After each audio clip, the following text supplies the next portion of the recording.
Muito bem, estamos aqui mais uma vez com o Imagina Se Pega no Olho. Imagina Se Pega no Olho está sendo gravado por pessoas ou seriam robôs dessa vez?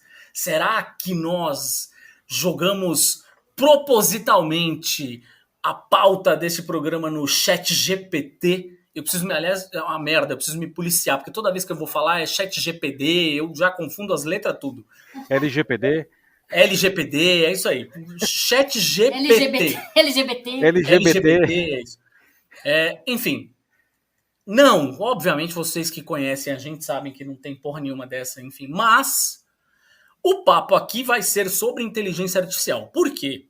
Porque o diabo do chat GPT, como eu já disse, virou notícia nas últimas semanas, em tudo que é lugar. Todo mundo tava falando sobre ele. Começou a ser pontuado aí, principalmente entre os entusiastas de tecnologia. E depois ganhou todos, imagina, tem os gibitubers de quadrinhos, por exemplo, já estavam falando de chat GPT. Ah, onde eu vou parar? Não vou morrer de morte horrível. Vai acabar aí, não Acabar o vou. gibi. Não, vai acabar o gibi, não, vai acabar o meu trabalho, porque agora o roteiro é todo feito pelo chat GPT e depois vai gravar com um áudio feito com inteligência artificial e depois vai editar com um programa de inteligência artificial, não vai ter mais espaço para mim, enfim. É a velha, como é que fala? É um medo ancestral do ser humano ser substituído pelas máquinas. Pois é. E aí, no fim, temos a galera de. Eu acabei vendo, só para citar alguns, uma galera de quadrinhos falando sobre chat GPT. Ainda tem também da galera do AI de desenho também, né? Aquele outro programa lá. A galera de arte, sim, é verdade. Arte, tem nossa, falado bastante. Muitos, né? Não é um só, na verdade. Aí, no caso de arte, tem uma porrada de opções. O chat GPT não é a única, tá, gente? Enfim, o que não faltam são inteligências artificiais neste formato textual, né? Ou seja, de texto. Tem alguma porrada de opções aí, só escolher. Uma galera já usava o Write Sonic, por exemplo. Mas o ponto do chat GPT é que tem lá o apoio da dona Microsoft por trás. E, obviamente, ele é muito maior, mais amplo, o escopo dele, né? Muito mais profundo. Mas eu vi, de novo, voltando, uma galera de quadrinhos falando, a galera de gastronomia. Ah, será que eu vou precisar criar receitas ou ele vai criar por mim e eu vou ficar obsoleto? Eu não sei o que lá, se eu colocar lá, cria uma receita com mel e limão. Aí o cara faz uma puta receita incrível e a minha profissão foi pra casa do caralho. Eu vi um monte de gente falando, virou assunto no boteco, assim, sabe? O chat GPT virou assunto no boteco. Foi parar no Fantástico, o Álvaro Pereira Júnior fez uma matéria no Fantástico, no dia seguinte estava no boteco, na padoca, as galera falando de chat GPT. Então, para falar sobre isso e sobre o futuro da humanidade, o futuro das nossas profissões e tal, não sei o que, trouxe aqui um velho amigo da época da AOL Brasil, que nem existe mais, vocês jovens, joga no Google para saber o que é AOL. Joga no chat GPT. Joga no chat GPT, pede para ele te explicar o que foi a AOL. A AOL já teve o seu capítulo brasileiro aqui. A gente trabalhou junto lá. Tô aqui com o seu Paulo Silvestre. Seja muitíssimo bem-vindo ao Imagina Se Pega no Olho. Obrigado. Eu sou o chat GPT com a voz da Cortana. Brincadeira, não sou não. Pelo amor de verdade, Deus, é de verdade. Paulo, aliás, a gente se chama costumeiramente de Brimos, porque as pessoas que me conhecem há mais tempo sabem que eu tenho o sobrenome Silvestre também, né? Thiago Cardim Silvestre. Então a gente se chama aqui de Brimos. Mas não somos parentes, não até onde a gente saiba. Vai saber. Não sei, vai ter que puxar aí a vida pregressa dos nossos avós, aí vai saber, né? Paulo, olha só, Paulo, vou ver se me diga aqui se a apresentação está correta, tá? Paulo, na verdade, é hoje um cara que trabalha como consultor de Customer Experience, adoro Customer Experience, CX, como as pessoas gostam de falar, mas também mídia, reputação digital, transformação digital, é professor, é jornalista, como nós aqui, enfim, e é um... Bonito isso, hein? Um LinkedIn Top Voice. Muito bem. Esqueci alguma coisa, não? Faço café também. Ah, Tá tudo Ultimamente não certo. limpo mais privadas, mas fora isso, tudo certo. Paulo, eu vi que você, obviamente, também tem falado bastante sobre esse assunto, né? Sobre inteligência artificial. Você até deu uma aula sobre isso, né? Uma aula inaugural, não foi isso? Isso, nessa Dias antes da semana, hein? gente gravar esse podcast, né? Isso, para a Universidade Metodista, né? Eu dei uma aula magna e o assunto foi chat GPT, como não poderia deixar de ser, não. Muito bem. Cara, no, primeiro um olhar, depois a gente vai entrar nas particularidades da coisa aqui, mas num olhar mais generalista, assim, falando não, aí não só sobre o chat GPT, mas sobre inteligência artificial como um todo. Esse receio que vira e mexe e volta à tona. Ah, a gente vai ser substituído, não sei o que. O quanto você acha que tem de sentido em ter esse tipo de medo irracional ou não? O medo, ele é naturalmente emocional, né? Não sei se irracional, né? E esse medo, particularmente, de ser substituído aí pelas máquinas, não? Isso daí existe desde a Revolução Industrial, né? Você pode pegar, inclusive, aí pela história, os luditas, não? Aquela turma lá que achava que esse negócio de máquina era muito do mal e saiu quebrando os teares a vapor lá, porque achava que o pessoal tinha que continuar sendo artesão, né? aliás, E, esse é uma das premissas da ficção científica, hein, gente? Do exatamente. cyberpunk. Cyberpunk é galgado no medo que a gente tem de ser substituído pelas máquinas. Pois é, não. Bom, o fato é que, tadinhos dos artesãos, né? Dançaram nessa história, não? Eles foram substituídos pelas máquinas, não? E aí você estava falando aí da minha vida aí como consultor de CX, não? Aí eu posso até puxar um pouco aí disso daí. O fato é o seguinte, não? Quem vai nos substituir como profissionais, ou quem vai substituir uma empresa, ou um setor inteiro da economia, não? Não é a tecnologia, não são as máquinas. Né? Quem substitui alguém é o consumidor. Quando ele acha alguma coisa que faz mais sentido para ele. Então, por que as pessoas trocaram os artesãos pelas fábricas? Porque o tecido era melhor e era mais barato, horas bolas. Não? O artesão não tinha a menor chance, certo? Agora, trazendo para a nossa realidade atual aí da tecnologia digital e da inteligência artificial especificamente, não. É, eu costumo dizer o seguinte, não. Tudo que puder ser automatizado será. Né? Desencana que a vida engana. E eu dizia o seguinte, não. Eu dizia colocando no passado porque realmente agora tem que atualizar esse discurso, não. Eu dizia que se o seu trabalho não for muito repetitivo ou exija pouca tomada de decisão ou exija pouca criatividade, você trate de dar seus pulos porque logo logo uma máquina vai fazer esse seu trabalho melhor. Né? Por que que sei lá, a indústria, sei lá, fábrica lá, chão de fábrica, indústria automobilística, por que que tem os robôs fazendo? Porque, cara, para fazer solda, o robô faz melhor. Não. Aí o pessoal fala, não, mas as pessoas se adaptaram, né, aprenderam novas habilidades. Isso é parcialmente verdade. Alguns aprenderam mesmo, outras a gente sabe que dançaram nessa história. Não. Agora, por que eu digo que eu tive que atualizar esse discurso? Não? Porque profissões mais justamente intelectuais, não, que dependiam de tomadas de decisão complexas, dependiam de empatia, como inclusive o jornalismo, diga-se de passagem, né?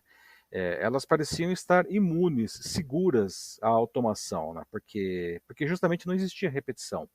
Né? Ou isso não era previsível, era difícil para uma máquina fazer. Eis que surge a inteligência artificial, que, diga-se de passagem, já está entre nós há muitos anos, né? Mas as pessoas não têm noção disso, não? Elas não percebem que quando elas usam a Siri ou o Google Assistente, elas estão falando com uma inteligência artificial que está processando o que eles pedem lá na nuvem. Né? Elas não tinham noção disso. O ChatGPT simplesmente deu visibilidade a alguma coisa que já existe aí, e claro que ele tem as suas características que são muito marcantes. Não? E aí o que acontece não é que, de repente, aquele pessoal que se sentia seguro na sua profissão criativa começa a perceber que a máquina, em algum momento, pode realmente substituí-los. Né? Não chegamos lá ainda, né, mas eu imagino que a gente vai conversar mais sobre isso daqui a pouco, mas o que nós estamos vendo aí, não, com esse tal de ChatGPT e outros produtos, aliás, diga-se de passagem da própria OpenAI, como o DALL-E 2, né, de criação de imagens, né, ele deu a letra de que agora não tem mais ninguém seguro, cara. Então eu acho que não dá para falar, nossa, meu Deus, vou perder o emprego amanhã, mas eu acho que isso emite um alerta interessante que as pessoas precisam repensar, não, o seu próprio trabalho, não. Tem muito coleguinha aí que a gente sabe, não, que faz uns textos bem, bem, bem vagabundos, não. Esses caras vão ser os primeiros a serem substituídos. Hein? Falando especificamente aqui do ChatGPT, aliás, né? Ou seja, de novo, tudo bem que ele está na berlinda, mas não é o único, né? Ou seja, não é a única dessas ferramentas de automação de texto e, no fim das contas, talvez nem seja... Bom, aí é gosto pessoal. Eu tenho usado algumas, tenho testado algumas nas últimas semanas, em tese, pelo menos, o ChatGPT não me impressionou muito, mas enfim. Esse receio, na verdade, da substituição aqui, quando você está falando do trabalho intelectual, aqui a gente não tem, talvez, uma... Porque qual que é a lógica? Né? Qual que é a lógica do ChatGPT, né? Ou seja, de qualquer uma dessas ferramentas, né? Eles vão... Essa discussão toda, como a Gabi bem lembrou, ela começou, no fim das contas, de maneira mais acalorada, para a galera do design, por exemplo, né? Quando a galera começou a usar aquele aplicativo de imagens, né? Fazer os seus rostos em... o Lensa, né? Isso! Lensa, é isso, né? E aí, logo na sequência, todo mundo tava se divertindo com aquilo, a imagem, piriri, haha, minha cara, aí um astronauta, uma coisa meio não sei o quê. E aí a galera de design começou a falar, ei, peraí, calma.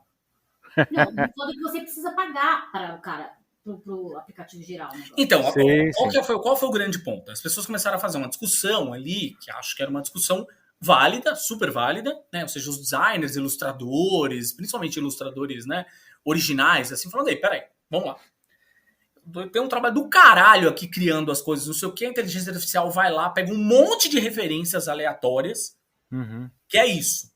Era essa explicação que eu acho que era importante dar, né? Ou seja, ele vai buscar e cruzar milhares, milhões de referências estão na nuvem, aí guardadas na internet, neste lugar onde você está escutando esse podcast nesse exato momento. E ela cruza isso para poder obedecer ao seu comando.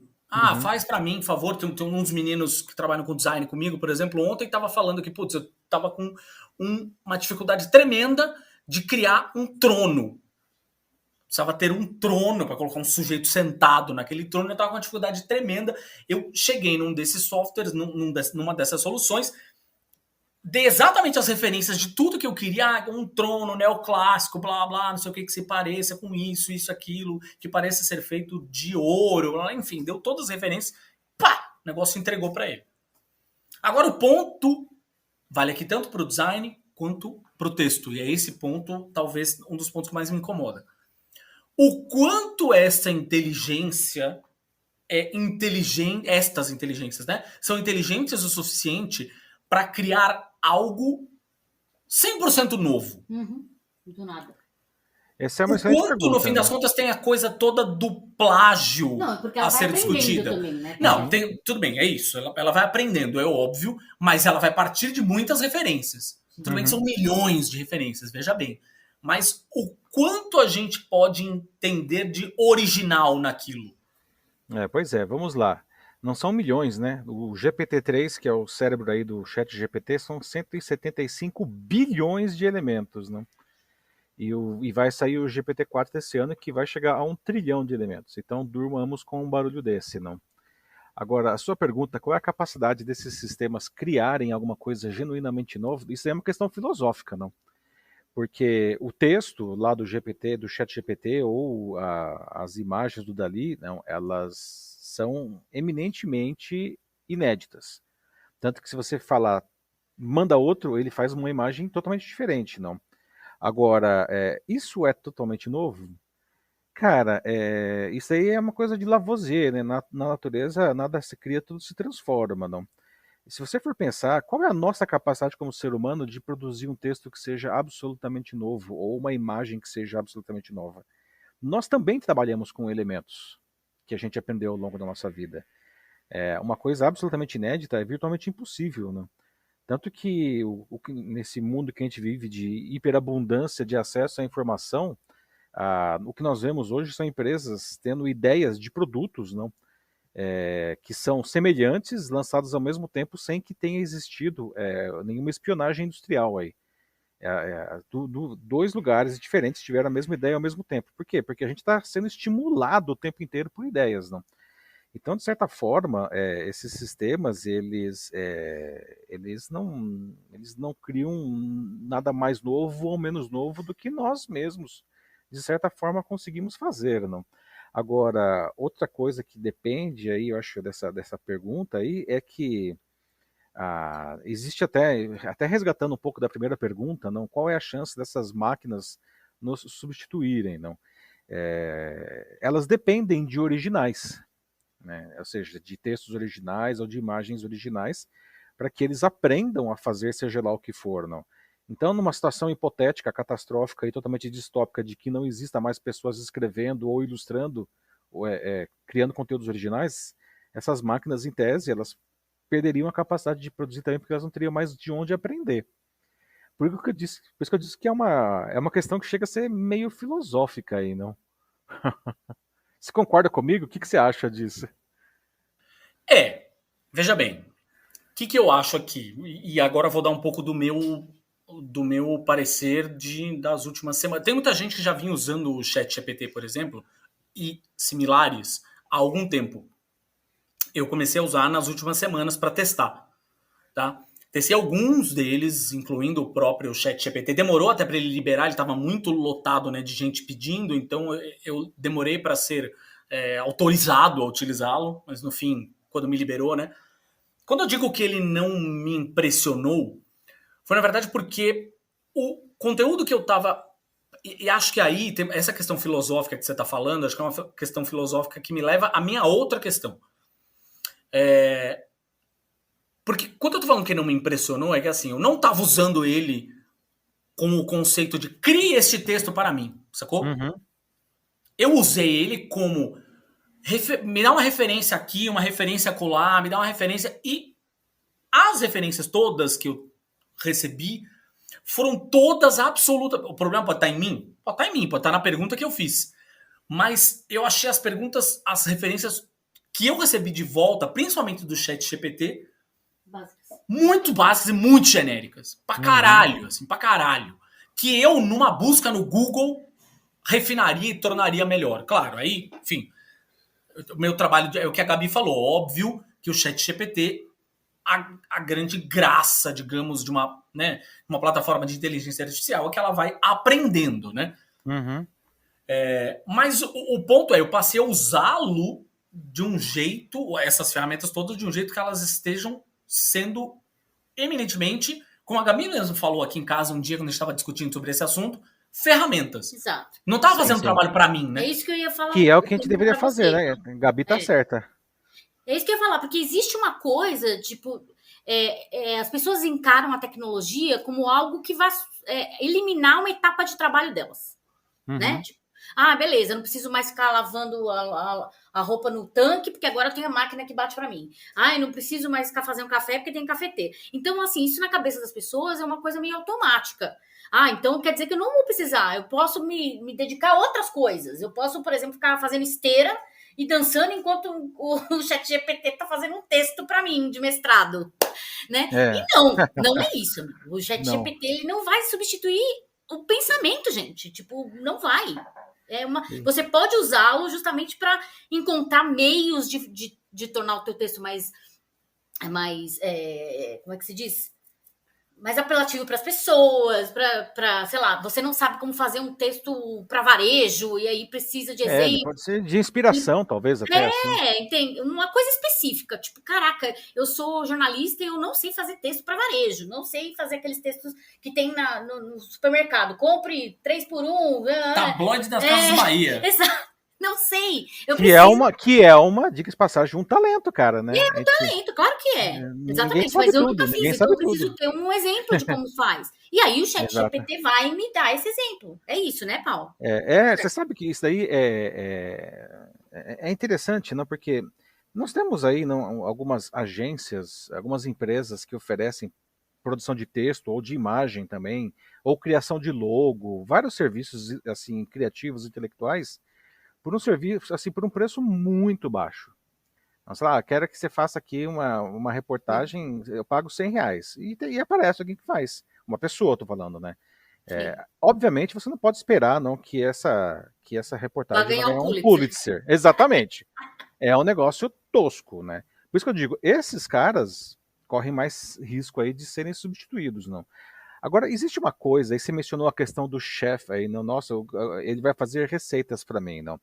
Eu tenho testado bastante essas ferramentas e a minha conclusão, uma das principais conclusões que eu tiro disso daí, não, é que o fato de ela ser capaz de criar uma imagem consistente ou de criar um texto consistente que parece fazer sentido, tá?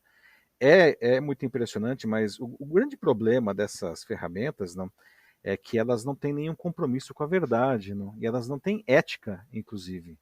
Né? E aí eu lembrei que você está falando aí dos chefes, não? Eu, como muita gente, enquanto estava testando, pedi para ele gerar receitas, não? E ele gerava, não? Só que é que tá, uma receita culinária não é um jogo de palavras, não. Uma receita culinária é uma coisa química. Aqueles negócios, se você trocar 2 xícaras de farinha por 3 xícaras de farinha, vai dar tudo errado.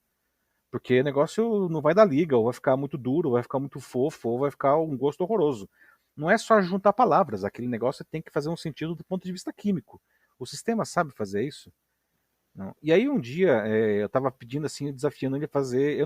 Eu confesso que não testei nenhuma das receitas que ele me gerou, apesar que eu fiquei tentado a fazer. Não, mas aí um dia eu estava pedindo para fazer receitas de bolo, não. E aí eu pedi o seguinte, então vou pegar esse miserável agora. Eu falei, ChatGPT, escreva para mim uma receita de bolo de pedra. E aí ele fez uma receita cujo título era Bolo de Pedra. E tinha os ingredientes, tudo bonitinho, modo de preparo, mas, veja só, não tinha pedra. Não tinha pedra na receita, apesar que o título era Receita de Bolo de Pedra. E aí, por quê? Porque não existe bolo de pedra. Onde queria aprender isso daí? Ninguém fez uma receita de bolo de pedra. Por isso que eu falei, o original fez falta aí. Mas ele tentou me engambelar, né? Ele tentou me enrolar dizendo que aquilo era um bolo de pedra, que não tinha pedra. Né? Se eu tivesse pedido, sei lá, uma sopa de pedra, tem aquele texto, eu acho que é do Stanislau Ponte Preta, né, que era sopa de pedra, talvez ele pudesse pegar por ali, mas era bolo de pedra. Aí eu Então... não posso falar muito sobre sopa de pedra, que eu tenho uma história na família complicada. Mãe, a senhora não está ouvindo isso, vamos mudar de assunto. Então tá. Mas o que eu quero dizer é o seguinte, ele não tem compromisso com a verdade. Quem garante que o que ele está me escrevendo é verdade? Exato. Você mesmo falou que as referências eram ruins. Quando eu estava escrevendo um artigo para o Estadão, que faz 3 semanas que eu só falo disso daí, mas segunda-feira que vem não vai ser sobre o ChatGPT, prometo, né? Mas, enfim, em uma dessas 3 anteriores, não, eu estava escrevendo, e aí enquanto eu estava escrevendo, eu já estava pensando em ilustrações, e aí eu ia usar uma ilustração do Bender, do Futurama, né? Que é um robô tal, né? Bem miserável, digo de passagem, não? Eu adoro o Bender. Nossa, adoro. Então, aí eu cheguei assim, vou fazer um teste com esse cara aqui, né? E aí eu escrevi assim, me explique por que Futurama foi o melhor desenho animado já feito. E aí ele escreveu um texto com um monte de argumentos reais, dizendo, Futurama foi o melhor desenho animado já feito por causa disso, ele tratava não sei o que, a robótica, não sei o que, um monte de coisa. Aí eu falei, ok. Aí eu escrevi na sequência. E por que os Flintstones foram os melhores desenhos animados, o melhor desenho animado já feito? Os Flintstones foram o melhor desenho animado já feito porque foi o primeiro desenho animado em horário nobre, não sei. Ele Eu falei, valida que puxa tudo que você fala. saco! Puxa Ele saco! valida tudo que você fala. Por Ou isso que eu seja, falo, olha o perigo disso. Você chega lá e eu fala, por incluí que, um que o viés nazismo na foi pergunta, bom né? para a humanidade? Pronto. E ele vai justificar. Eu coloquei um viés na pergunta. Primeiro eu falei que o Futurama era o melhor desenho animado, ele falou, é isso aí, é mesmo, por causa disso, por causa disso. Mas eu falei, não, os Flintstones são desenho animado. É isso aí mesmo, né? Por causa disso, por causa disso. Ué, mas qual que é o melhor, afinal de contas? Quem garante que não é os Simpsons? Sem dúvida. Então, veja, ele não tem ética, entendeu? Ele não tem, ele não tem nenhum compromisso com a verdade. Aí, isso me leva a uma outra questão, que também estava aqui na pauta, que é o seguinte. Isso de não ter ética é uma questão, e a outra questão, que acho que é importante, é o quanto ele tem, de fato, de viés. Vou te dar um exemplo. Tinha gente fazendo um teste que era assim. Uma galera ali do universo de ativistas comunistas.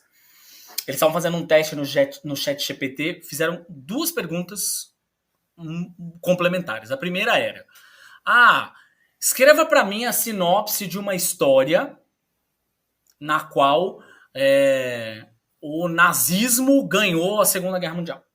Tipo o Homem do Castelo Alto. Meio nessa vibe. Aí os caras, ele fala, claro, aconteceria assim, não sei o que, fez lá uma sinopse do que seria. Aí, logo na sequência, ele fez a pergunta foi: escreva para mim a sinopse de o que aconteceria se a União Soviética tivesse levado o comunismo para outras partes, não sei o quê. E a resposta do chat GPT foi: não, isso é impossível. Uia. É mesmo? Isso é impossível, isso jamais teria acontecido. Por quê? Porque a União Soviética se dissolveu, a União Soviética lá. Aí a gente começou a dar uma aula de história. Ou seja, na primeira pergunta, ele escreveu uma parada do tipo: isso até poderia ter sido ficção, não sei o que lá. A segunda não tem a possibilidade da ficção. Não, aí ele resolveu dar uma aula de história. Falando: não, porque o comunismo foi derrubado na União Soviética, não sei o que, blá, blá, piriri, pororó, piriri, pão doce. Ou seja, tem um viés. Qual que é o ponto? Tudo que tem uma mão, tudo bem. Muito se diz óbvio, né? Não, mas aí a mão, tô falando a mão do homem, né? Ou seja, a mão do homem em cima. Tudo bem que, claro, ele vai aprender, não sei o que, blá, blá, a ideia é que, né? Ok, a gente sabe tudo isso. Isso também pode ser questionado. Exatamente. O quanto que ele vai aprender inicialmente esta mão do homem pode ter um direcionamento para a inteligência e o quanto esta mão do homem, dando um direcionamento inicial, não vai ser prejudicial no aprendizado dele lá na frente. Lógico. Exato. Esse é o dos grandes debates, não? Exato, foi o que eu falei. Eu ia até dar uma cutucada aqui na classe falando: o chat GPT não tem ética, mas até aí muitos jornalistas também não. Isso é verdade. Isso não também tem. É verdade. Exato. Então, ética é um problema, é uma questão da humanidade. E o duro, né, também é uma questão da humanidade que muita gente acredita tanto nos jornalistas quanto nas plataformas de IA sem ética. Exato. O duro é que a plataforma de IA agora vai estar no Bing lá. Não tem o critério, não sabe no que acreditar. Porque já se perdeu isso daí, aquela coisa da pós-verdade lá.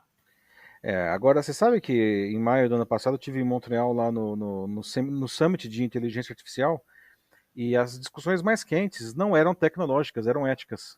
Sim, acredito. Não tinha chat GPT na história, não tinha DALL-E 2 ainda, né? E o pessoal estava preocupado com isso por outras questões que já estavam rolando, não?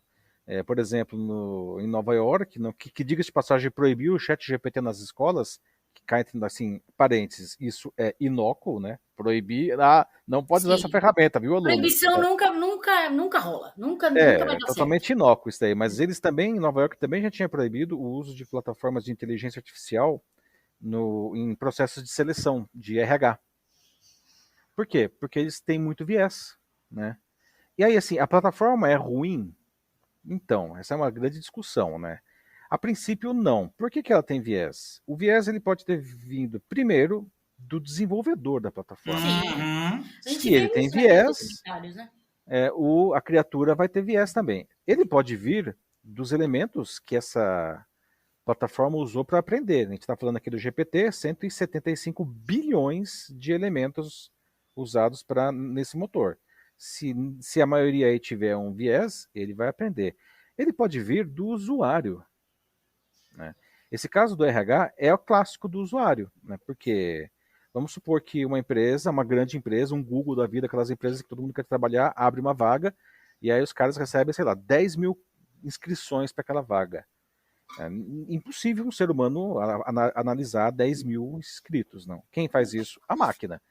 Né? E ela tem lá parâmetros que o recrutador falou: olha, eu quero uma pessoa que estudou numa universidade e tal coisa, coloca os parâmetros E daqueles 10 mil, a máquina seleciona 50 e fala para o recrutador, olha só, seu recrutador, esses 50 são os que mais atendem ao seu critério. Aí o recrutador ele analisa aqueles 50 e aí ele chama 20 para a entrevista e ele contrata 3.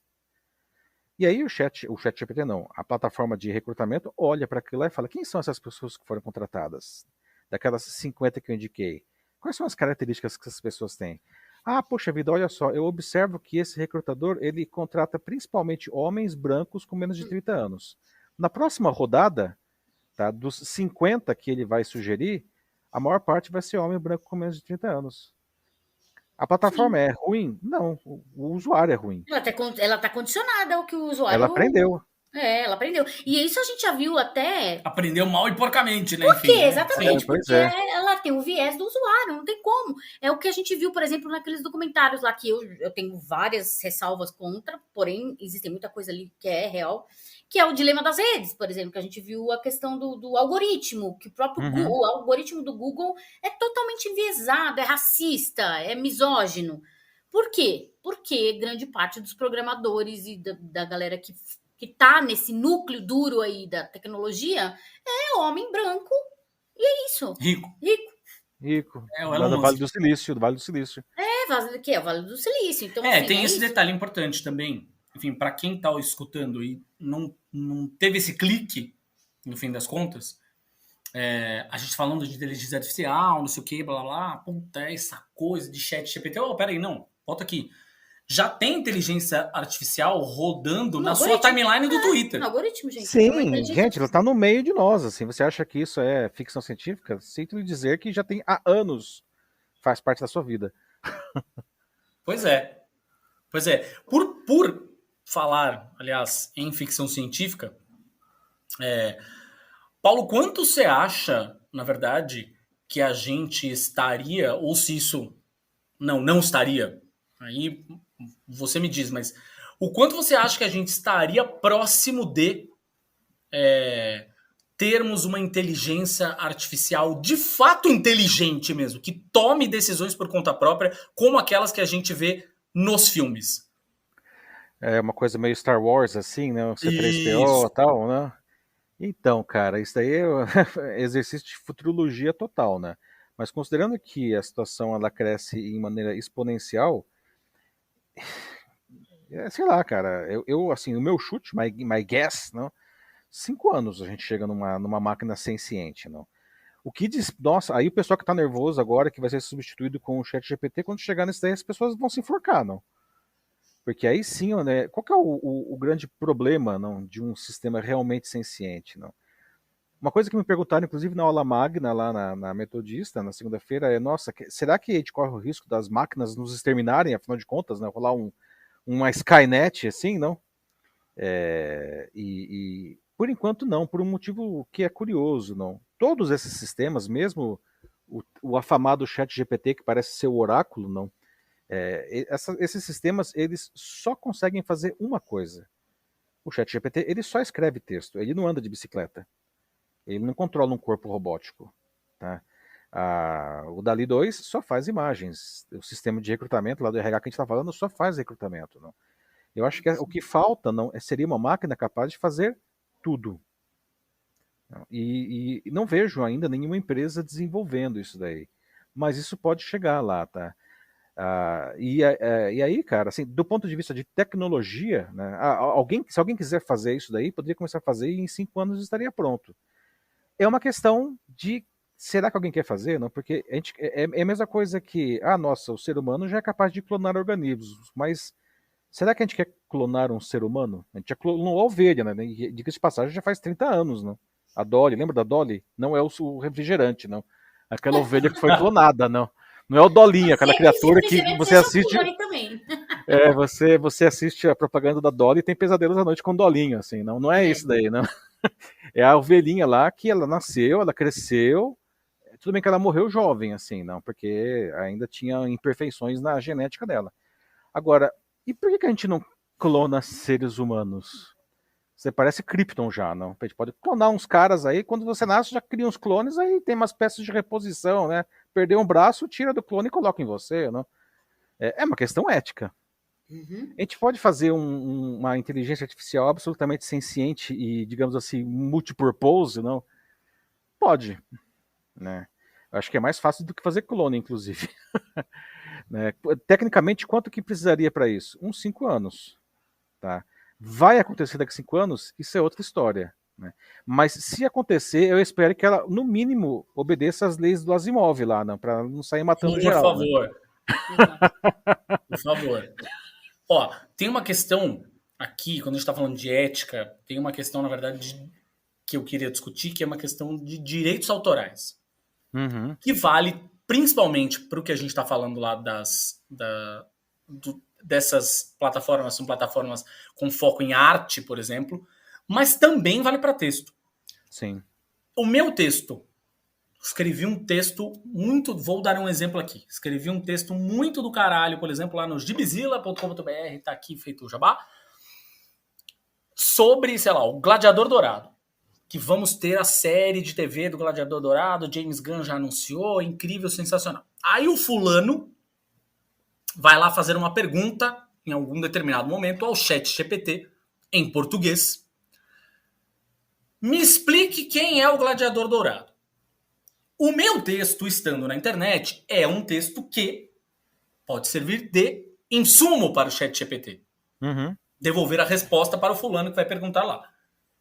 Assim como uma arte que eu, designer, publiquei, sei lá, no meu Behance da vida, por exemplo, pode servir, sim, com os termos corretos, de referência para o ChatGPT fazer, por exemplo, a imagem do trono que eu falei agora, ou do Gladiador Dourado. Quero uma imagem do Gladiador Dourado com o uniforme do Besouro Azul. Sei lá, sacou? Beleza. Uhum. Mas, da mesma forma que o meu texto é meu, 100% original, a arte que o fulano fez é 100% original dele. Certo. O quanto essa discussão é uma discussão nebulosa de direitos autorais. O quanto esta porra desse ChatGPT pode usar o meu texto. Ou Daí, trechos cara, do meu texto, pedaços do meu texto. não é uma discussão nebulosa, isso é tempestade, não? Porque é interessante você observar que quando você, tanto qualquer uma dessas ferramentas, não, ela gera um material inédito, como a gente falou agora há pouco, aquilo lá realmente é inédito, aquele texto é inédito, aquela arte é inédita, mas ele aprendeu com base em conteúdos de terceiros, não?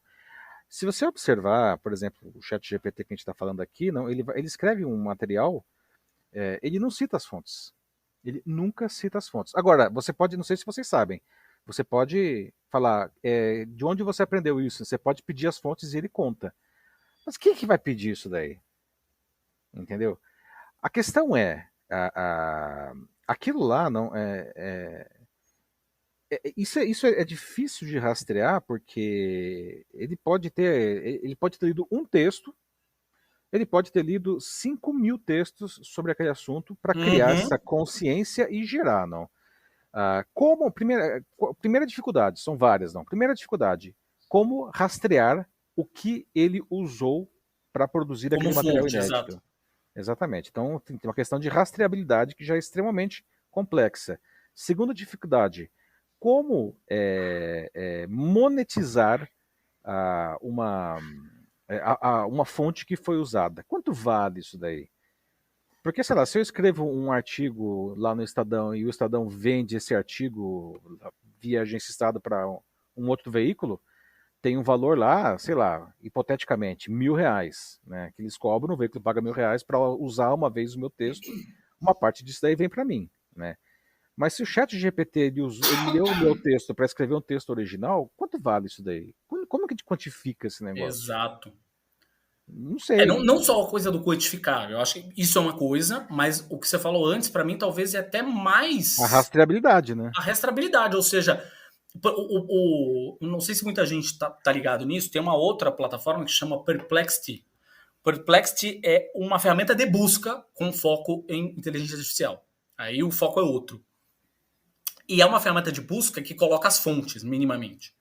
Quando ela te dá um resultado daquela busca, ela te dá um resultado com todas, como se fosse uma Wikipedia, uma mistura ali tem uns numerozinhos no meio do texto, e todos eles têm a fonte indicada de onde ele tirou aquilo. Minimamente eu acho mais justo. Sim. Porque eu sei de onde está vindo aquela informação, eu sei se é uma informação que faz sentido ou não, se é de um veículo que eu considero confiável ou não, se o arrombado não está me pegando uma informação do Brasil Paralelo. Esse é o grande ponto, né? Ou seja, essas questões, acho que são questões complexas quando a gente está falando de jornalismo. No fim, um bom jornalista é uma pessoa que sabe, contar bem uma história, mas 2, sabe apurar bem uma história. E uma boa apuração é uma apuração que tem uma necessidade de entender de onde vêm aquelas fontes, Sim. se elas são fontes confiáveis e como São eu cruzo as fidedignas. informações entre elas. Né? E no que essas informações vão, como é que fala? Vão colaborar para que o povo saiba o que é interessante. Exato. Né? Aquilo que eu falei antes, o compromisso com a verdade, não? Exato. Essas não quer dizer que você vai conseguir sempre a verdade, mas você está tentando, fazer. pelo menos. Pois é. Por exemplo, o que eu sempre falo, tipo, até para galera que começa o Foca, que começa no jornalismo, a gente sempre fica super preocupado com aquela fonte, a fonte máxima, né? Tipo, a fonte que o cara que tá lá, o insider lá dentro. Às vezes você descobre muito mais coisa entrevistando, coisas mais interessantes que vão corroborar para sua matéria, entrevistando a galera que tá no entorno, que igual a galera fez lá do Palácio da Alvorada. Ela foi entrevistar quem? Entrevista um motorista, entrevista o pessoal da limpeza, entrevista a galera que tava ali nos bastidores assistindo aquilo todo dia. E que tem o quê? Que tem a percepção do povo, porque eles são do povo, eles estão lá trabalhando. Entendeu? E é uma visão diferente. Se você fica com. Isso é uma crítica ao jornalismo palaciano, que eu acho que é um problema, não? E o nosso jornalismo é altamente palaciano, não? A gente vive na mão das autoridades aí, não? Mas isso é só uma perspectiva, não? Eu costumo dizer como professor de jornalismo, não? É que a verdade, não, ela nunca está num extremo. Sim. Seja qualquer que seja esse extremo, né? Exato. Direita, esquerda, em cima e embaixo, de fianco, de esgueio. Tá? A verdade ela está sempre no meio do caminho de todas elas. É por isso que a gente precisa ouvir pessoas diferentes. Não adianta você... mas eu ouvi 70 pessoas do Palácio. Cara, mas essas pessoas são iguais.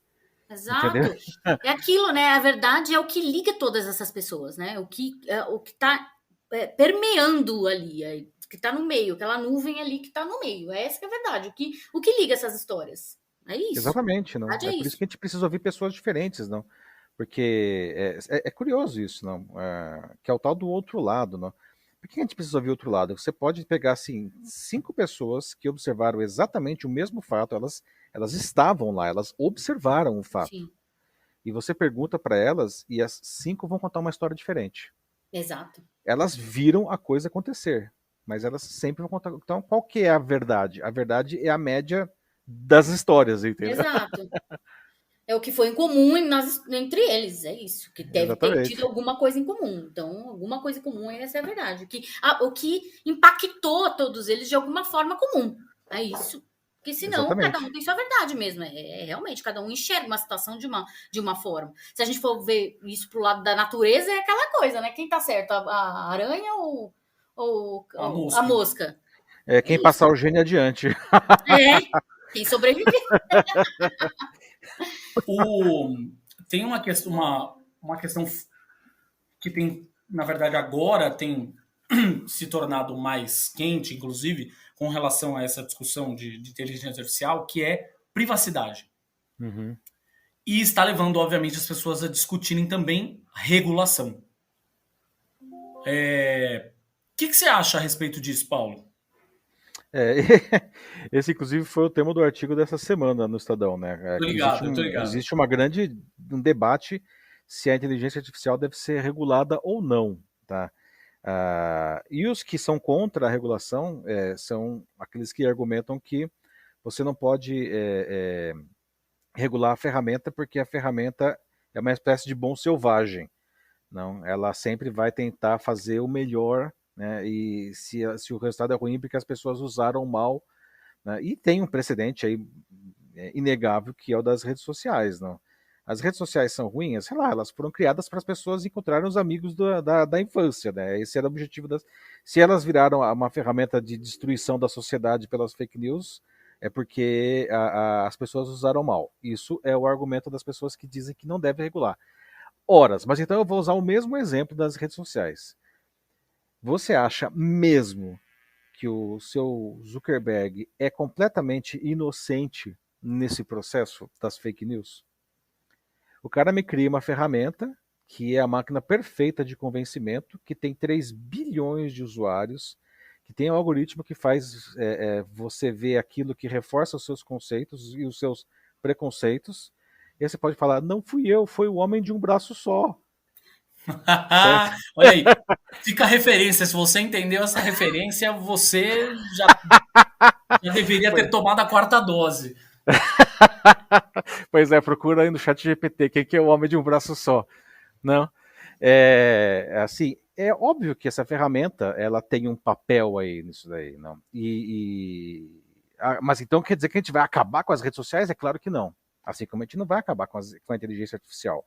Mas essas empresas, elas não podem simplesmente se eximir de qualquer responsabilidade do que está acontecendo. Essa semana mesmo a gente estava vendo aí o nosso amigo Elon Musk. Esse cara, desculpa aí, seu Elon, mas eu acho que você sofreu muito bullying quando você era criança, não?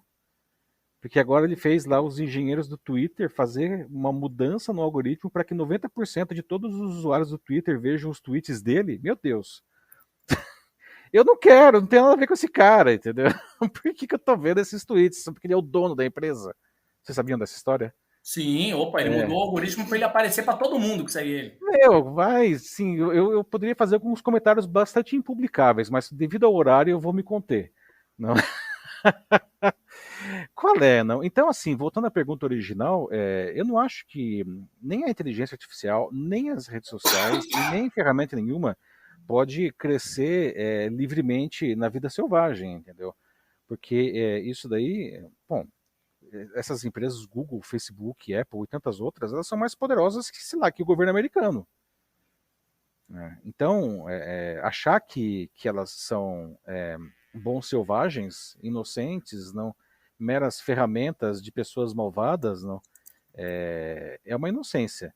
Eu não quero dizer também que você vai fazer uma regulamentação absolutamente draconiana que vai impedir que a empresa desenvolva novos recursos, inibir a inovação. Eu acho que também não é nada disso daí. Tá? Eu acho que como eu falei, não, a gente tem que fugir dos extremos, de qualquer extremo. Não pode ser um negócio cria o bicho solto, não pode colocar também um cabresto aí. Né? Eu acho que tem que falar, olha, você pode fazer o que você quiser, mas existem limites morais, não? A questão, sei lá, de reconhecimento facial.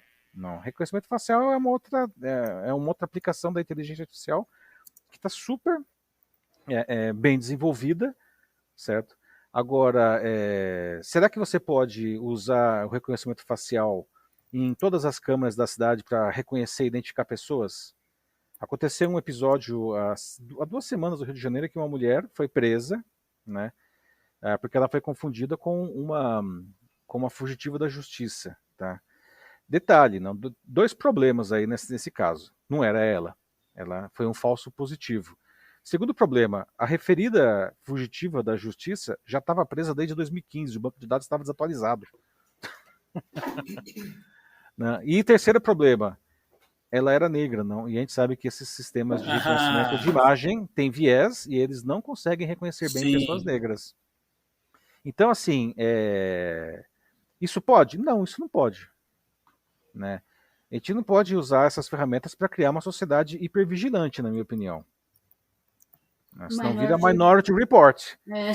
Acabei de falar. Minority Report, entendeu? Eu não quero viver num mundo Minority Report. Mas a tecnologia é super legal. Pois é, só que qual é o custo social que a gente paga para acabar com os crimes? Não? É o Minority Report, não? Lá você prendia pessoas antes de elas cometerem o crime. Mas quem disse que elas iam realmente cometer o crime? É um troço assim, de novo a ficção pode nos ajudar, né? Eu não quero aquilo. O custo social é muito alto. Então eu acho que tem que ter alguma regulação. Você perguntou a minha opinião é essa, tá? Muito bem. Minha preocupação com relação... Aí é o outro lado da preocupação, né? Enfim, a gente já levantou aqui uma série de preocupações, mas aí eu tenho uma outra preocupação também, que está no outro lado da moeda, que é quem vai regular isso? Né? Aham. Né? Ou seja, no fim, eu acho que é importante, a regulação é super importante, mas a minha preocupação é quem vai regular e sob que ótica. Isso é uma excelente preocupação. E eu acho que a origem aí da resposta é definir quem é que vai criar a legislação, para depois descobrir quem é que vai verificar. Né? Eu acho que se deixar isso na mão dos nobres senadores e deputados, tá, eles sozinhos definirem isso daí, vai ser uma tragédia. Porque, primeiro, por mais bem intencionados que eles sejam, vamos dar aqui o benefício da dúvida, não, eles não são especialistas. Né? Então, bom, a gente está passando por um outro problema atualmente, né, que é a definição da desinformação. O governo quer acabar com a desinformação. Super bem intencionado, eu acho que precisa fazer alguma coisa mesmo. Mas a proposta, na minha opinião, ela falha num ponto básico, que é definir o que é desinformação. Eles não conseguem definir isso. Porque para você criar uma regulação nesse sentido de proibição ou de punição, você precisa definir de uma maneira inequívoca o elemento que está sendo criminalizado. Por exemplo, desinformação. Se você não consegue definir isso de uma maneira inequívoca, falar isso é desinformação, isso não é desinformação. Se você não consegue definir isso, já ferrou, certo? O negócio vira um instrumento aí, e aí eu acho que é a sua preocupação, né, das autoridades de plantão, né, a autoridade vai pegar essa legislação e vai distorcer aquilo para fazer o que ela bem entender. Isso daqui não é desinformação, sim, e não é, né? Mas, enfim, o negócio que está falando mal dele, ele vai falar que é desinformação. A inteligência artificial é a mesma coisa. Então, vai ter essa regulação? Veremos, né? Mas se tiver, não, isso tem que ser discutido com todos os interessados, todos os impactados, que no caso da inteligência artificial é basicamente todo mundo. Então você precisa ter, sim, os políticos, você precisa ter juristas, obviamente, você precisa ter acadêmicos de ciência da computação, você precisa ter acadêmicos de filosofia, você precisa ter pessoas na sociedade civil, você precisa ouvir diferentes frentes, não? Porque senão a legislação, seja ela qual for, ela já nasce viciada. E é um negócio muito difícil de fazer. Muito difícil de fazer. Exato. É isso aí. Senão vira instrumento de controle, não? De censura, enfim, o termo que você quiser. Exatamente. Acabei de ver um tweet aqui, um cara mandando pro Choque de Cultura, falando, pediu pro ChatGPT fazer um roteiro de Choque de Cultura, e aí ainda escreveu pros caras, falou assim, pelo jeito vocês vão ter bastante trabalho durante muito tempo, que saiu uma coisa horrorosa. Porque é justamente isso, gente. O roteiro dos caras é arte, é humor e tal. E essas minúcias, a máquina não consegue pegar. Isso é coisa interessante o que você está falando. Não? O negócio aí, também que uma crítica ao ChatGPT, pelo menos por enquanto, né? É que é boring o texto, não? É um negócio sem sal, assim, não? Não tem essa pegada. Não tem pegada. Exatamente. Qual é o meu grande ponto? Volto lá na utilização que eu falei que fiz lá no começo. Ou seja, achei tudo muito genérico, muito óbvio. Sei lá, a minha preocupação, de fato, agora falando especificamente sobre texto, que é, no fim das contas, a nossa área de expertise, né, enquanto jornalistas, publicitários e afins, a minha grande preocupação é que, no fim, se a gente já vivia um momento, essa é uma discussão que eu tenho tido bastante também, a gente já vivia um momento de achatamento dos conteúdos. Sim. Por conta do pensamento de SEO, eu preciso criar um texto. Preciso repetir essa palavra. Preciso repetir essa palavra tantas vezes, e aí o texto acabava ficando pobre. Não o texto, ele ficava empobrecido, mas não empobrecido só. SEO, para quem não sabe, são, tá, gente, que tá ouvindo aí do lado, são as estratégias que são usadas para um texto ser mais encontrado nos mecanismos de busca. Então, usar, por exemplo, uma determinada quantidade você define a palavra-chave que vai nortear o texto e você usa uma determinada quantidade de vezes aquela palavra-chave no primeiro parágrafo, no segundo parágrafo, para você ser mais encontrado. Os textos acabam ficando, na maior parte das vezes, tão orientados para isso que eles se tornam empobrecidos. A pessoa está com foco totalmente em tornar o texto encontrável e não em tornar o texto bom. A minha preocupação com o ChatGPT, no fim, é que a gente esteja criando aí uma horda de pessoas que vão basicamente só usar o ChatGPT e que tais, né, e variáveis dele para criar textos que no fim das contas vão ser todos iguais, todos genéricos. Né? Como nessa lógica do SEO, ou seja, um texto que eu construí rápido E um raso, e raso. Esse é o grande É ponto. isso, você nunca consegue ter nada além que você não ache no Google, não consegue ter uma discussão um pouco mais aprofundada, não consegue ter informações novas. Caraca, não sabia disso, isso é uma coisa que realmente eu não sabia. Lendo esse texto eu aprendi, ou então fiquei sabendo. Não tem. Não tem assim, não tem é a mesma coisa quando a gente fala da... Fora que não tem a questão do engajamento do texto, do ponto de vista de... Aquela coisa saborosa, né? De estilística. De estilo. E aí tô falando de estilística. Não tem personalidade. Não tem personalidade. O texto, nunca que o ChatGPT, coitado, conseguiria escrever um texto como a Isabela Boscov escreve. Pois é. O texto dela tem a cara dela, tem o jeito dela. Você lê aquele texto, você ouve a voz dela. Você ouve a voz dela falando. Exatamente. E é engraçado que você pode pedir para ele escrever um texto com o estilo de uma pessoa e ele tenta mimetizar, mas não é. Mas não é. Ele vai usar palavras que essa pessoa usa, ele vai usar construções que essa pessoa usa, mas não é. Tipo, você pede para escrever um texto característico de não pontuação, por exemplo, Saramago. Né? E aí ele, tipo, vai colocar um montoado de palavras e diretos, igual o Saramago usa, mas não vai ser Saramago, né? Pois é. É a mesma coisa que chegar pro C3PO e falar: C3PO, por favor, explique a lógica do Han Solo. Ele não vai conseguir, cara. E olha que o C3PO é senciente, né? Ele já é espertinho. Ele fala isso em vários momentos do filme. Não consigo entender essa pessoa, não? Versado em muitos idiomas da galáxia. Exatamente. 6 bilhões aí de idiomas, não? Pois Nem por isso ele consegue entender o jeito da cabeça do Han Solo.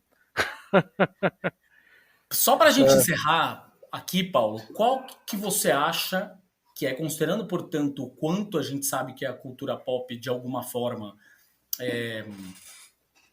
mostra pra gente, talvez, um pouco, né, do que vem por aí, pela frente. Star Trek tá aí que não nos deixa mentir, né? Com todas as inspirações claríssimas da NASA aos objetos usados, aos gadgets usados lá em Star Trek, não sei o quê. Tem algum...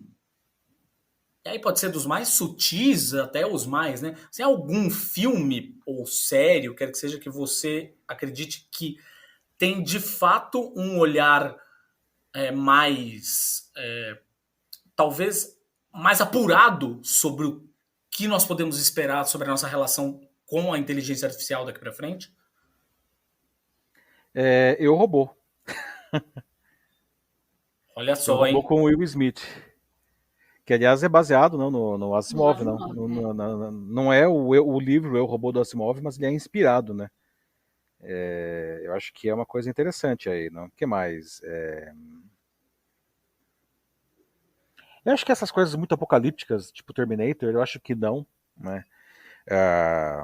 Eu acho que, de certa forma, Star Wars é mais realista do que Star Trek, do ponto de vista de relacionamento com a tecnologia.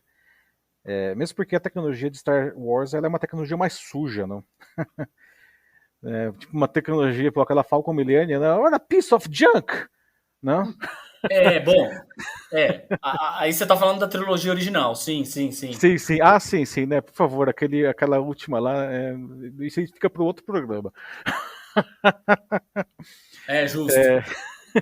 Mas é que o Star Trek, não, aquela Enterprise, né, que ela nem fica suja, né? Tudo bem, os filmes do J.J. Abrams, ela quase se fudeu várias vezes lá, mas é uma coisa muito idealizada, não? Aquele holodeck, o teletransporte, né? O teletransporte... Você sabe, me permite contar uma história aqui quando eu era repórter de ciência. Isso já faz tempo, não foi no começo da minha carreira, não.